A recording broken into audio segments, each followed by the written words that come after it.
Europe tells its people to prepare for war. The article goes, European security officials now regularly broadcast a message nearly unimaginable a decade ago: get ready for war with Russia. Rarely a week goes by now without a European government, military or security chief making a grim speech warning the public that they are heading toward a potential war with Russia. It is a profound psychological shift. And here's the most recent out of Russia itself.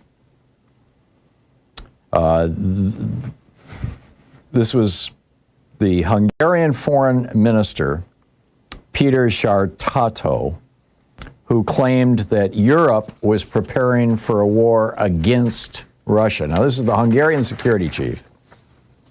And then Putin responds by saying, and I quote, if Europe suddenly wants to start a war with us and starts it, then it would end so swiftly for Europe that Russia would have no one left to negotiate with.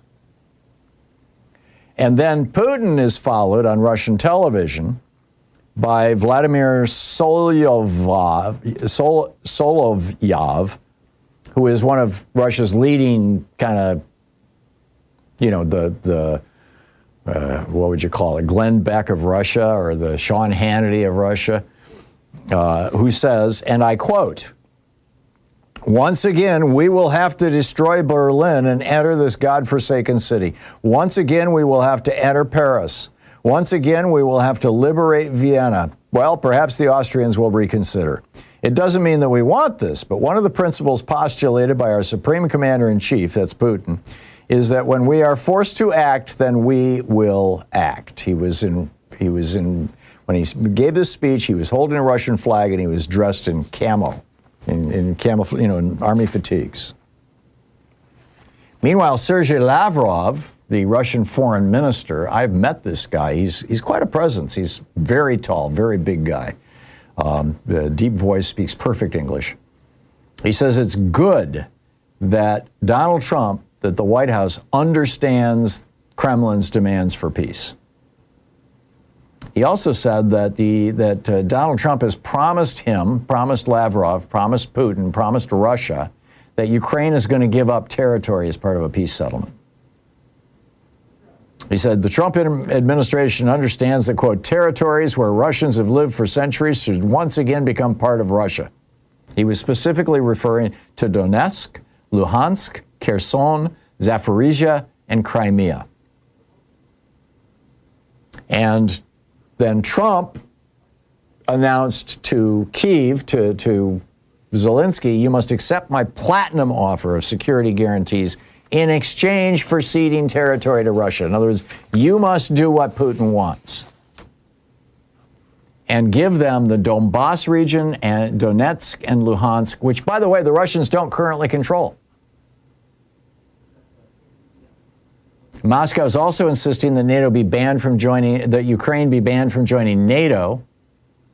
And Lavrov, the Russian foreign minister, said the U.S. understands this. Trump understands this. They're in agreement. And so Zelensky a couple of days ago came out and said, okay, we'll give up our appeal to NATO. But we want something just as firm. We want some sort of an ironclad security agreement. And Trump is like, well, Meanwhile, the video of this murder in the Caribbean that Trump and Hegseth, apparently this was Hegseth's command, the kill them all command. Apparently he didn't say explicitly kill them all, but what he said was the equivalent of that. This is Operation Southern Spear. We've killed 95 human beings so far. None of them arrested, none of them given a trial, none of them given due process, none of them actually in combat against the United States. There is no legal excuse for these murders, for these killings, which are murders. And now Hegseth is saying, and I'm not going to show you the video. Not going to show you. Instead, Trump says he's building up the largest armada. Armada is an old Spanish word. The largest armada ever seen in South America. Are you ready to go to war with Venezuela? As Putin prepares to go to war with Europe and China prepares to go to war with Taiwan? This is what Trump and the GOP have brought us. It's nuts.